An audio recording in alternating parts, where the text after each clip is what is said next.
This is the aftermath of one of the many bushfires which have been ripping through Australia. Huge swathes of land have been destroyed, but mercifully no lives have been lost. God, you're all safe and well. However, one family have a remarkable story of survival. This is how 5 children and their grandparents escaped the fire that threatened to engulf them. They live in Tasmania, where bushfires destroyed more than 100 homes.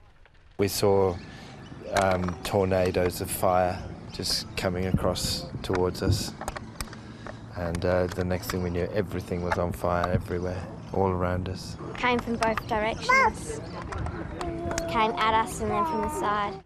So the only place to take safety was in the water, where they clung to a jetty for 3 hours. The difficulty was there was so much smoke and ember, and that there was only about probably 200 to 300 mil of air above the water. So we were all just heads, water up to our chins, just trying to breathe, because it was just, the atmosphere was so incredibly toxic. Tim Holmes took this picture and sent it to his daughter to show her children were safe. A few minutes later, an image arrived, which was really, it's still quite upsetting to see the image.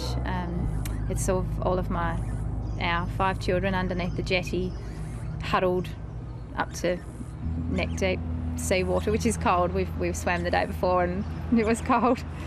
So I knew that would be a challenge to keep 3 non-swimmers above water. Even though there was hot ash and everything all over us, it was still cold. So I braced myself to lose my children and my parent. Eventually, Mr. Holmes found a boat moored nearby which took the family further away from the flames.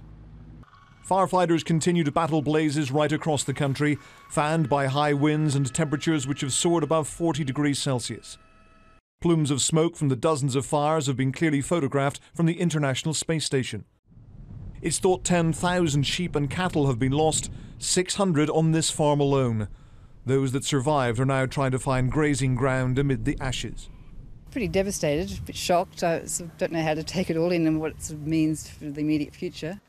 The hot weather has eased slightly from its record-breaking high of earlier in the week, but temperatures are expected to rise again later in the week, increasing the risk of more fires. Ian Woods, Sky News.